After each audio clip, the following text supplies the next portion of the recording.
होता है और सोच रहा होता है रणवीर का ना कोई मैसेज आया ना अभी कॉल आई। वहीं पर इतने में सीरत कहती है कि खुशी रणवीर के बिना अधूरी सी लग रही है, वो होता तो बहुत अच्छा लगता मुझको, पर उस समय रणवीर मेरे साथ नहीं है। वहीं पर सीरत होती है रणवीर के बारे में सोचने लग जाती है।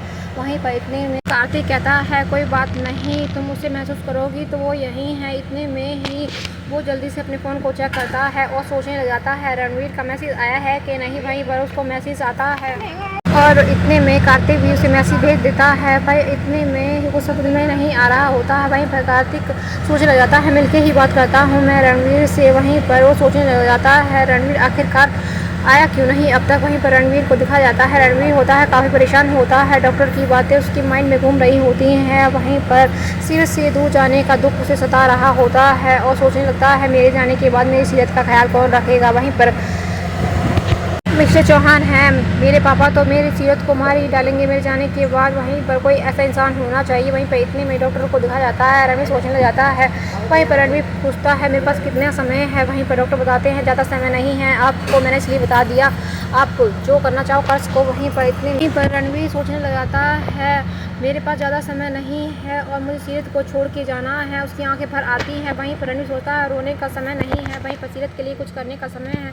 इतने में सीरत के ख्यालों में खो जाता है। जितनी पर उसने सीरत के साथ बिताए थे उसकी आंखों के सामने हर एक मोमेंट आ रहा होता है। उसकी शादी किस तरह से हुई थी, हर एक मोमेंट को पल को याद करने लग जाता है। वहीं पर वो सोचने लग जाता है इन यादों को याद करने का कोई फ़ायदा नहीं है, घर जाता हूँ। वहीं पर इतने में ही कार्तिक और सीरत को दिखाया जाता है जो कि घर आ चुके होते हैं। वहीं पर सीरत कहती है यहाँ पर भी रणवीर नहीं है, पता नहीं कहाँ चला गया, उसने कुछ बताया भी नहीं, आने तो बताती हूँ उससे। वहीं पर मैं सीरत कार्तिक को कहती है रणवीर के बिना तो मेरी सारी खुशी अधूरी है, कुछ भी हो जाए पर वो होना चाहिए मेरे साथ तभी मुझे अच्छा लगता है। इतने में ही कार्तिक काफ़ी दुखी हो जाता है। वहीं पर सोचने लग जाता है अगर सीरत को ये सच्चाई पता चल जाएगी वो तो उसे कैसा लगेगा। वहीं पर इतने में ही दिखा जाता है सीरत कहती है अंदर चलो कार्तिक। वहीं पर अम्मा को भी काफ़ी अच्छा लगेगा। वहीं पर कार्तिक कहता है नहीं सीरत मैं बाद में आके मिल लूँगा, अभी मैं घर जा रहा हूँ, मेरी तबीयत थोड़ी ठीक नहीं लग रही है। वहीं पर सीरत कहती है चलो कोई बात नहीं फिर मिल लेना। वहीं पर इतने में ही कार्तिक का मैसेज आए तो ज़रूर मुझे बता देना और फ़ोन कर देना। वहीं पर इतने में ही सीरत कहती है अच्छा कार्तिक मैं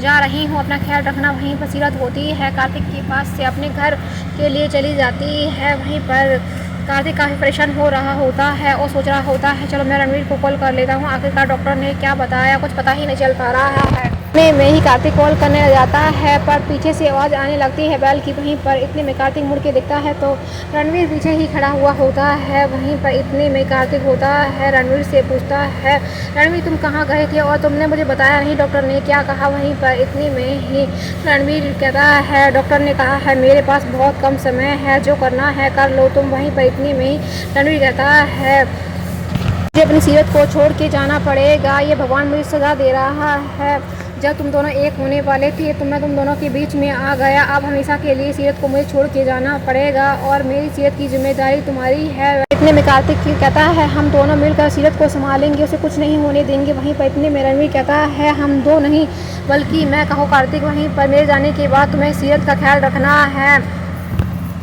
जैसे लोगों से उसे बचाना है। वहीं पर इतने में कार्तिक कहता है तुम्हारी सीरत तो फाइटर है, वो सब कुछ हैंडल कर लेगी मुझे पता है। वहीं पर सीरत के बारे में रणवीर कहता है मैं जानता हूँ वो रिंग में ही फाइटर है, इमोशनल लड़की है, भावनाओं में बहकर काम करती है। इतने में कार्तिक कहता है तुम बिल्कुल परेशान मत हो, अगर तुम्हें तसल्ली मिलती है तो मैं सीरत का ख्याल रखूँगा। इतने में सीरत को दिखाया जाता है वहीं पर सीरत परेशान हो रही होती है रणवीर के लिए। वहीं पर सोच रही होती है कि रणवीर अभी तक क्यों नहीं आया। वहीं पर इतने में ही मावड़ी का कॉल आ जाता है। वीडियो कॉल पर सीरत बात करने लग जाती है और कहती है मावड़ी अब तो आप मुझे याद भी नहीं करती हो, क्या बात है। वहीं पर इतने में मावड़ी कहती है ऐसी कोई बात नहीं है बेटा, बस मैं तुम्हें नहीं करना चाहती थी, तुम्हारी नई नई शादी हुई है। वहीं पर दिखाया जाता है रणवीर कहता है मेरी सारी सीरत की जिम्मेदारी तुम्हारी है और तुम्हें पूरा ख्याल रखना होगा सीरत का मेरे जाने के बाद। वहीं पर मेरे पास समय नहीं है उसे संभालने के लिए। वहीं पर मैं उसे बताना नहीं चाहता, अगर उसे पता चल गया तो वो टूट जाएगी। वहीं पर और ये वाली बात मैं उससे कह भी नहीं सकता कि मैं उसे छोड़ के जाने वाला हूँ, मैं किस मुंह से कहूँ। वहीं पर मैंने वादा किया था 7 जन्मों तक उसका साथ निभाने के लिए, मुझे बीच रास्ते में उसे छोड़ के जाना पड़ रहा है। वहीं पर वहीं पर मैं सारी जिम्मेदारी अपनी सीरत की तुम्हें सौंप रहा हूँ कार्तिक। वहीं पर मेरे जाने के बाद मेरी सीरत का ख्याल रखना, तुम अब उसे अपनी ज़िंदगी में और अपने घर में जगह दे देना। वहीं पर इतने में ही कार्तिक हैरान हो जाता है। वहीं पर इतने में कार्तिक कहता है, तुम क्या कह रहे हो रणवीर? वहीं पर रणवीर कह रहा है, मैं सही कह रहा हूँ, तुम मेरे दोस्त हो। वहीं पर सीरत पहले तुम्हारी फ्रेंड बनी थी, उसके बाद में मैं तुम्हारा फ्रेंड बना हूँ। हम दोनों का कोई ना कोई कनेक्शन ज़रूर है, वो भी सीरत से जुड़ा हुआ है। वहीं पर एपिसोड समाप्त हो जाता है। आगे की अपडेट जानने के लिए चैनल को सब्सक्राइब करना न भूलें।